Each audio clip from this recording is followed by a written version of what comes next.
Good evening to all. और अब हम स्टार्ट करते हैं अपने क्वेश्चन डिस्कशन से। तो जो पहला सवाल है, मैं क्वेश्चंस लिंक भी करूंगा इस लेक्चर के साथ, लिंक होंगे इस डिस्क्रिप्शन बॉक्स में और आपको दिए भी गए वैसे भी। देखिए पहला सवाल प्रिज्म पे था।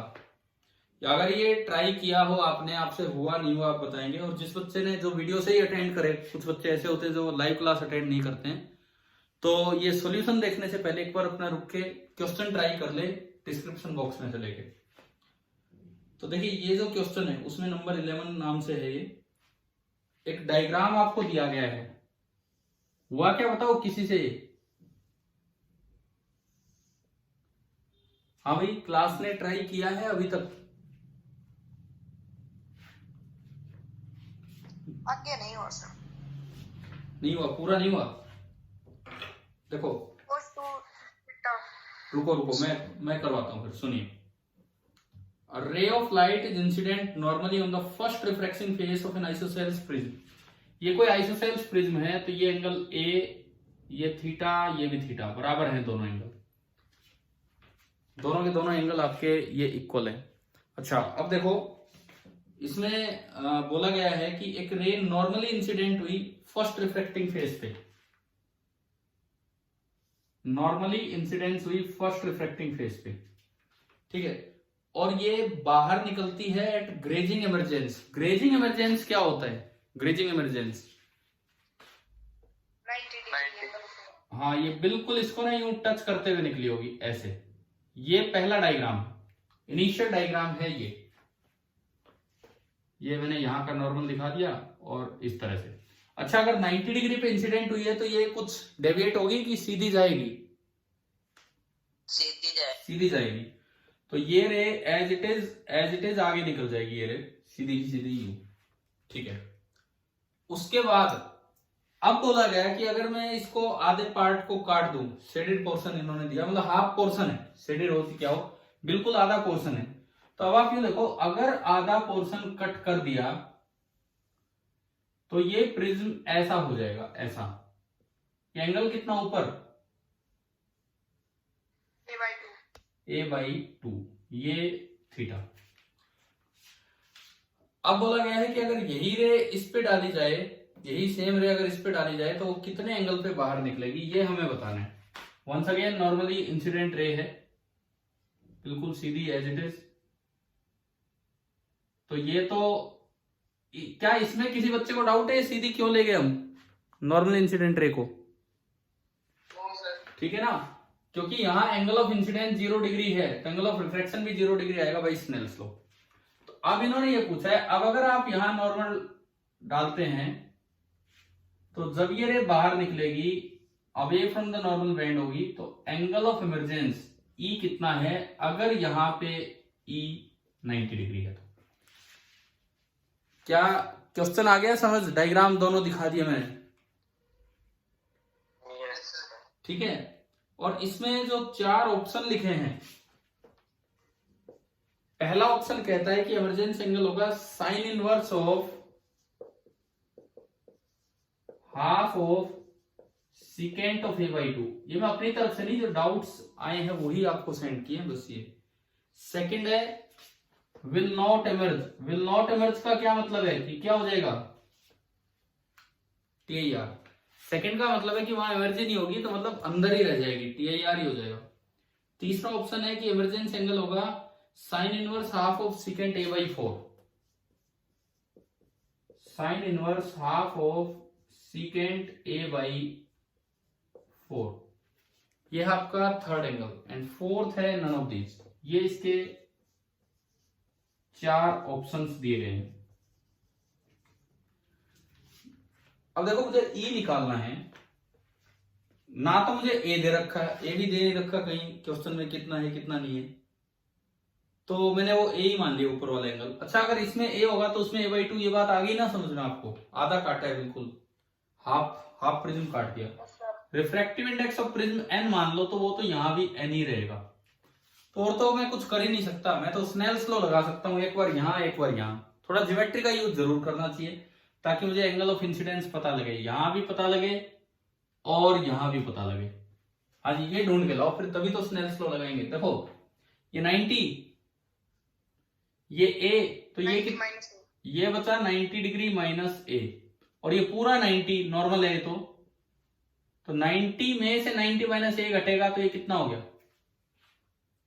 ए हो गया ना, आया ना समझ ये पॉइंट तो, ठीक है।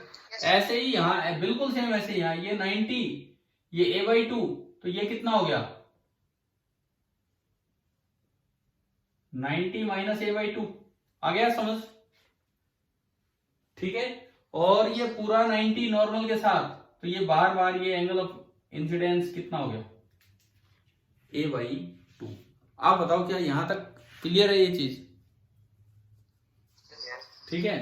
जब भी कभी किसी प्रिज्म पे नॉर्मली इंसिडेंट रे आएगी, जब भी कभी किसी प्रिज्म पे नॉर्मली इंसिडेंट रे आएगी, तो वो जब दूसरे एंड पे जाएगी तो एंगल ऑफ इंसिडेंस हमेशा ए होगा। यहां भी देखो a/2 है तो वो a/2 हो गया, क्लियर है।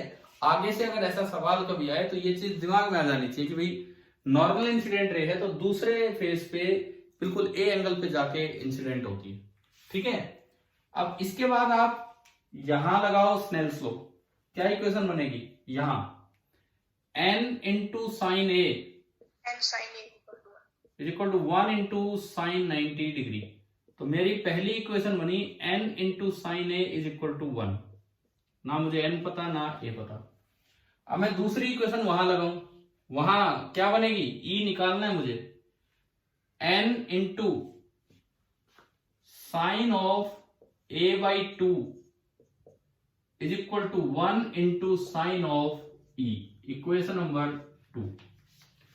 अच्छा एक ही टर्म्स में तो आंसर ही है, मुझे e निकालना है एक ही टर्म्स में, तो n गायब करना होगा। इक्वेशन 1 और 2 से n गायब कैसे होगा, मैं 2 से 1 को डिवाइड कर दूं तो n कट गया कि नहीं, है ना।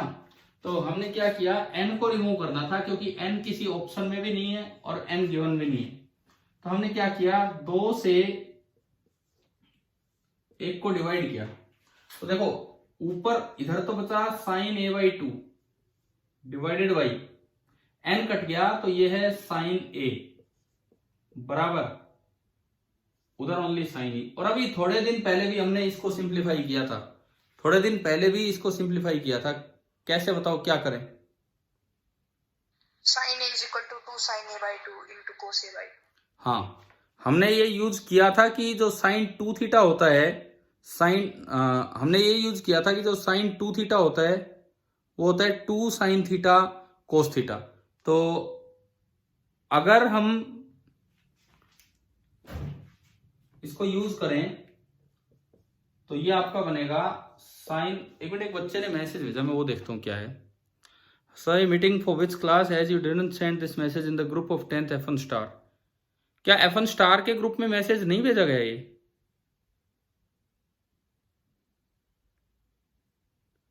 हाँ जी F1 स्टार के ग्रुप में ये मैसेज नहीं गया क्या मीटिंग का,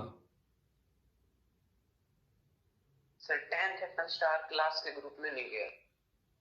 ओहो, तो एक बार आप सर भेजे तो थे यार, मैंने तो सभी ग्रुप गया है सर। ठीक है, एक बच्चे का मैसेज आ रहा है कि बोलो सर हमारे ग्रुप में नहीं है, तब मैं पूछ रहा हूँ क्लास के ग्रुप में गया है, अकेला उसमें नहीं गया। एक बार ना एक बच्चा उसमें भी सेंड करते उसमें भी है ना,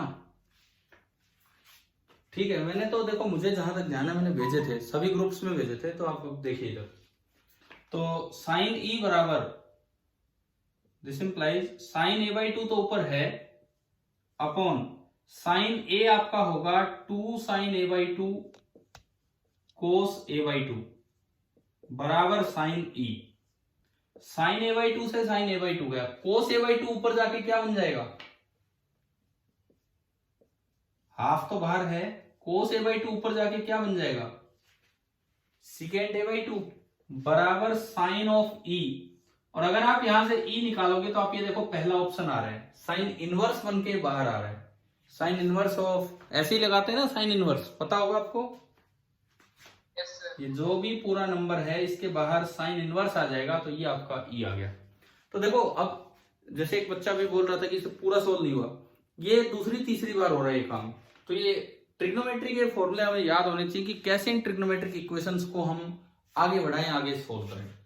क्या बताओ क्या ये समझ आ गया कि नहीं ये वाला क्वेश्चन, ठीक है। प्रिज्म पे तो मतलब पूरे चांसेस होते हैं कि प्रिज्म पे कोई ना कोई क्वेश्चन आपका आए। फॉर एग्जांपल जैसे कल 7 सवाल आने, तो मान के चलो एक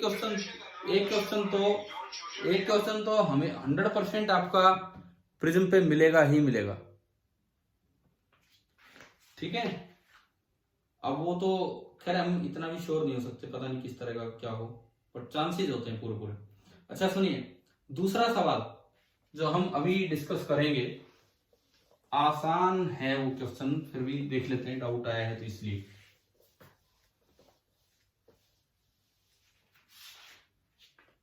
क्वेश्चन नंबर सेकंड ये है, cricket player catches a ball of mass m that is moving towards him with a speed v। एक बॉल उसकी तरफ आ रही है, प्लेयर की तरफ, और v स्पीड से आ रही है, m मास की बॉल ये है। ये लिखता है कि while bringing the ball to rest his hand moves back a distance d। ऐसा होता है कि नहीं, हम पढ़ते भी थे न्यूटन्स लॉ के समय, कैच पकड़ते समय आप थोड़ा सा हाथ को अपना पीछे लेके आते हैं, होता है कि नहीं, ऐसा बताओ। इसी उसका क्या कारण है, वो वही है कि टाइम बढ़ा दो ताकि चेंज इन मोमेंटम तो उतना ही रहे, टाइम बढ़ जाए तो फोर्स कम लगे। तो इन्होंने कहा आप उस बॉल को रेस्ट में लेके आए 0 स्पीड पे, तब तक आपने डिस्टेंस कवर करवा दिया d। मतलब बॉल अगर इधर आ रही है तो बताओ आपके हाथ ने फोर्स किधर लगाया बॉल पे। बॉल अगर इधर आ रही है तो आपके हाथ ने जो फोर्स लगाया होगा वो आगे की तरफ लगाया होगा, तभी तो रिटार्ड हुई ना ये। यानी कि इस बॉल की जो एक्सेलरेशन है वो इधर है, बॉल की मैं यूं पकड़ रहा हूं, तो इसका मतलब मैंने हाथ से धक्का तो उधर लगाया, लेकिन पीछे वो चलती आ रही है बॉल, इस तरह से है, ठीक है। तो अब आपको ये बताना है, एज्यूमिंग कांस्टेंट रिटार्डेशन, तो horizontal force exerted on the ball by his hand, ball पे फोर्स कितना लगाया आपके हाथ ने, तो एक्सेलरेशन निकाल लो। Let this acceleration be a naught. आप इधर वाली डायरेक्शन को पॉजिटिव मान लो, s डिस्टेंस कवर्ड है d, a हो जाएगा -a नॉट, क्योंकि आपने इधर वाली डायरेक्शन पॉजिटिव मानी है, कांस्टेंट है।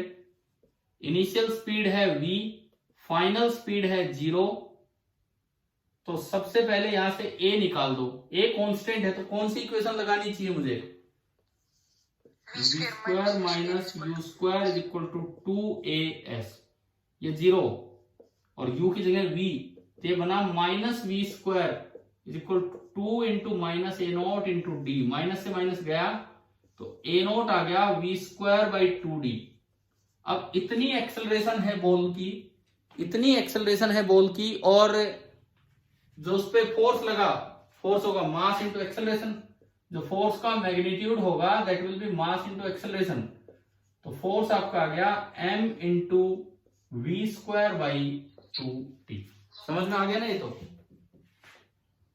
ठीक है। मुझे लगता है ये आप लोगों से हो भी गया होगा जब ये ग्रुप पे डाला अभी क्वेश्चन, है ना, ठीक है। तीसरा और आखिरी डाउट अभी ले रहे हैं हम, देखिए, उसके बाद फिर थोड़ा सा और कुछ बताएंगे आपको।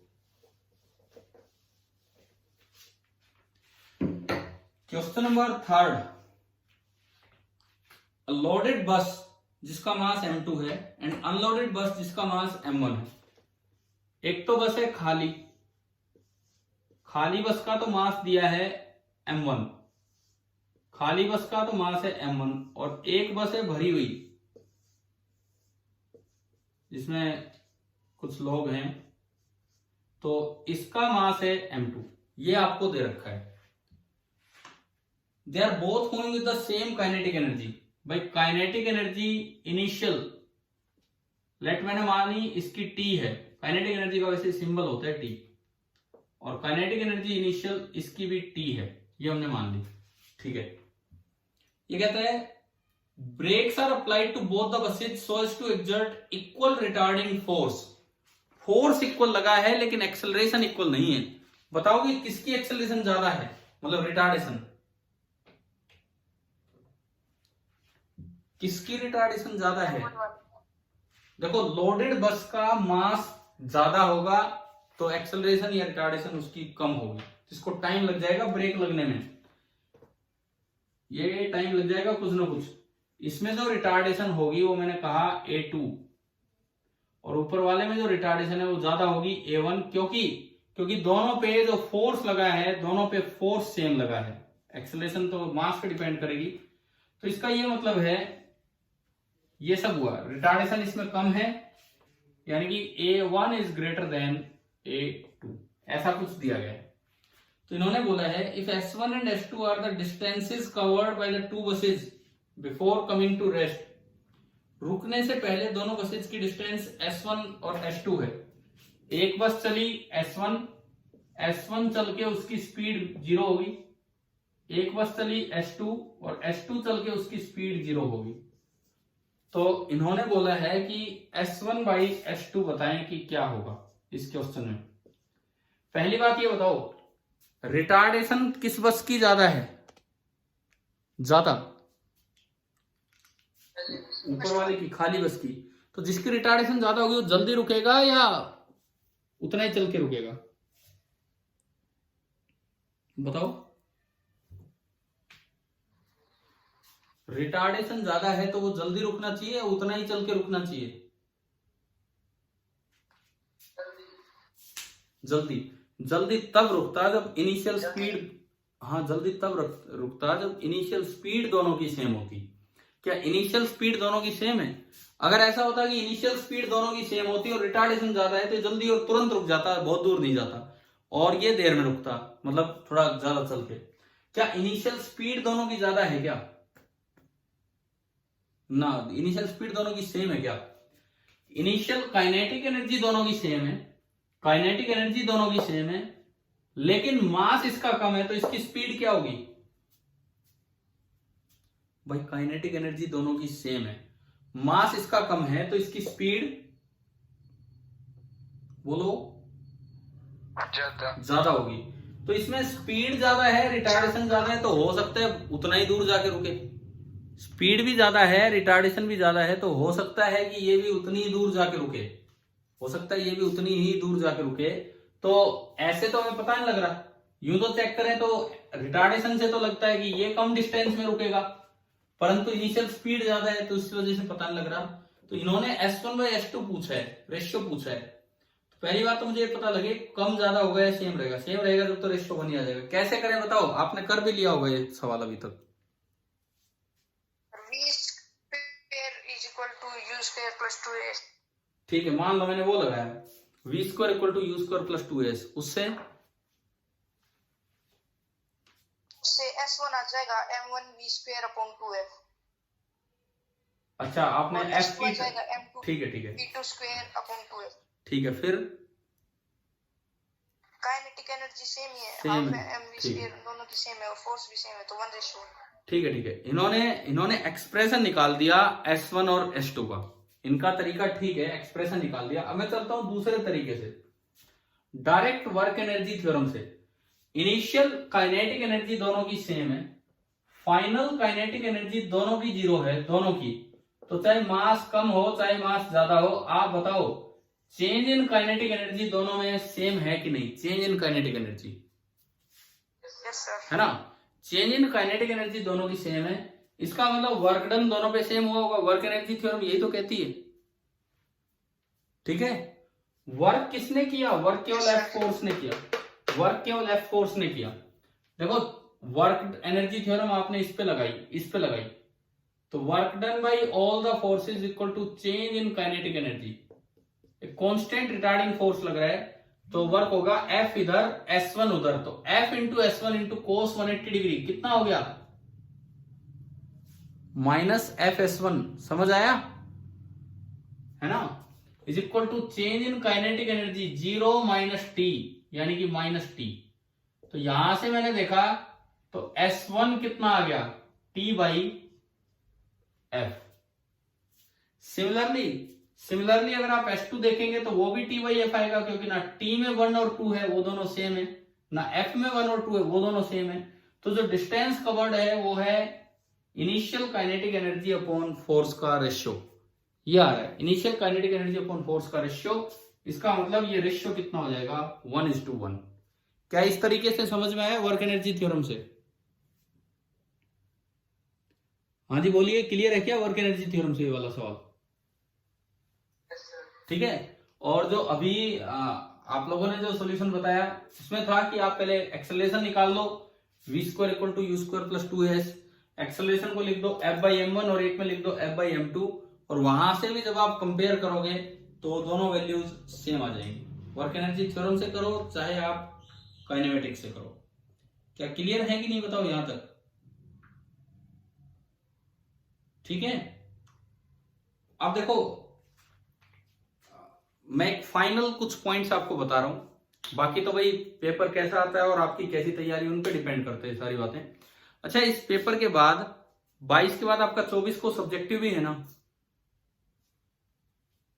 है कि नहीं? जो मैंने देखा था उसमें है ना शायद। तो उसके लिए भी थोड़ा अपना रिवीजन करना। और मैंने आज दोपहर में जो लेक्चर हुआ था एनसीईआरटी डिस्कशन कंप्लीट करवाया था उस चैप्टर का, देखा है? वो वीडियो भेजा गया था आपके ग्रुप पे भी, ध्यान है क्या? 1 से 9 एक दिन करवाए थे और 10 से 17 आज करवा के भेजा था किसी दूसरे सेक्शन के उसमें। Yes sir. है ना? तो अगर एटलीस्ट वो जो सब्जेक्टिव पेपर हो उनके लिए एनसीईआरटी बुक तो अपनी कंप्लीट करके ही जाना। ठीक है। दूसरी बात, कल जो पेपर है आप लोग अगर ऑप्टिक्स की बात करें, देखो एक आधा सवाल तो रिफ्लेक्शन पे मिलेगा ही मिलेगा, परंतु मुझे लगता है रिफ्लेक्शन पे आपकी अब अच्छी प्रैक्टिस हो चुकी होगी अब तक, तो कर ही लेंगे आप रिफ्लेक्शन पे। ठीक है। जहां तक रिफ्रैक्शन की बात है, रिफ्लेक्शन, तो मैं उम्मीद करता हूं कि अब तो प्रिज्म पे मिलना ही चाहिए, एटलीस्ट एक सवाल प्रिज्म पे मिले। ठीक है। अब एक मिलता है या एक भी नहीं मिलता है या 2 मिलते हैं, वो डिपेंड करता है भी पेपर कैसा बना है। पूरे चांसेस है प्रिज्म पे या तो रिफ्रैक्शन पे क्वेश्चन आए, या टीआईआर होके रिफ्लेक्शन पे क्वेश्चन आए, या डिस्पर्जन पे। 3 कॉन्सेप्ट हैं। रिफ्रैक्शन जिसमें रे बाहर निकल गई, जो आज सवाल करवाया। रिफ्लेक्शन जो मैंने करवाया था एक दिन आपको, आगे टीआईआर हुआ या सिल्वर्ड है वो अंदर आ गया, करवाए रखे ना रिफ्लेक्शन पे भी, प्रिज्म पे। और डिस्पर्जन जिसमें वॉयलेट रेड और ये सेपरेशन होता है, जो किसने ढूंढा था सबसे पहले ये प्रिज्म से डिस्पर्जन? न्यूटन। हाँ, आपने अपनी बुक में पढ़ा भी है। तो इन पे भी देखो, जो आपके 7 सवाल जो उम्मीद है हमारी, जो ऑप्टिक्स पे आते हैं अक्सर, चेंज हो जाए तो बात अलग है, उसमें से प्रिज्म वाला पार्ट बड़ा इंपॉर्टेंट है कल के टेस्ट के लिए। प्लस ऑप्टिकल इंस्ट्रूमेंट, देखो आपके 10th में ऑप्टिकल इंस्ट्रूमेंट सिलेबस में नहीं होते हैं एज सच, तो अलग से सिलेबस में है नहीं वो। माइक्रोस्कोप, टेलीस्कोप, उन पे सवाल आए तो उन पे भी आ सकता है, नहीं तो उनसे रिलेटेड जो पार्ट है ना, ह्यूमन आई, वो अपना ढंग से रिवाइज करके जाना। ह्यूमन आई में हमने पहले डिफेक्ट्स पढ़े थे, और इस बार रिवीजन टाइम में एक नई चीज पढ़ाई थी आपको। क्या? ह्यूमन आई के डिफेक्ट्स में एक नया पॉइंट जिसके लेक्चर्स भेजे गए थे, क्या था? लेंस लगाने पे फार पॉइंट, नियर पॉइंट। हाँ, अगर आपको मायोपिया है तो लेंस लगाने पे नियर पॉइंट पे भी फर्क पड़ जाता है। अगर आपको हाइपरमेट्रोपी है तो लेंस लगाने पे फार पॉइंट पे फर्क पड़ जाता है। दूसरी बात, कोई यंग एज में है, बहुत छोटा बच्चा है, तो उसकी आई बॉल का साइज छोटा होता है, बड़ा होता है, या उतना ही रहता है? छोटा होता है। और उसका नियर पॉइंट पास होता है कि दूर होता है 25 के मुकाबले? पास होता है। कई इस तरह की बातें हैं, मे भी कहीं कोई क्लिक कर जाए, किसी पे क्वेश्चन आ जाए। प्लस अगली चीज सुनो, इंस्ट्रूमेंट वाला पार्ट बहुत डेप्थ में जाके पढ़ने की जरूरत नहीं, माइक्रोस्कोप, टेलीस्कोप, क्योंकि वो ठीक आपके सिलेबस में दिया रहता है, लेकिन इतना ज्यादा अभी 10th में नहीं आती इतनी ज्यादा चीजें उन पे, इंस्ट्रूमेंट्स पे। ह्यूमन आई तक आप रुक सकते हैं, बाकी वो तो ठीक है, हम तो अपना 100% करने की कोशिश करते हैं, कुछ भी आ जाए। अच्छा, अब बात आती है रिफ्रैक्शन। आज एक सवाल भेजा बच्चे ने, एक ने कट लेंस पे, हमने कट लेंस पढ़े, यू भी काटा है और यू भी काटा है ना? एक बच्चे ने क्वेश्चन भेजा है, सर अगर किसी एंगल पे कट करें तो क्या होगा? देखो, चाहे एंगल पे कट कर लो कुछ नहीं होगा, एंगल पे कट करने से क्या कर्वेचर चेंज हो जाएंगे दोनों साइड के? एंगल पे भी कट करेंगे जब भी कर्वेचर तो वही रहेंगे ना, बिल्कुल सेम। ठीक है, तो एंगल पे भी अगर आप कट करोगे तब भी कोई फर्क नहीं पड़ेगा रिफ्रैक्टिव उस पे, फोकल लेंथ पे वो एज सच ही रहेगा। ठीक है, अगर यूं कट करते हो, लेंस यूं है और उसको यूं ट्रांसवर्स कट कर दिया तो भी कोई फर्क नहीं पड़ा था, और यूं कट किया तो फर्क पड़ा था। ध्यान है ना ये चीजें? Yes sir. ठीक है। अच्छा, उसके बाद लेंस मेकर फॉर्मूला टाइप कोई भी सवाल आ सकता है, लेंस फॉर्मूला पे कोई क्वेश्चन आ सकता है। मे बी यार आपकी एनसीईआरटी टेक्स्ट बुक से उठा के डाल दिया जाए, एक आधा सवाल तो ऐसे भी करते ही हैं कभी कभार आपके पेपर में।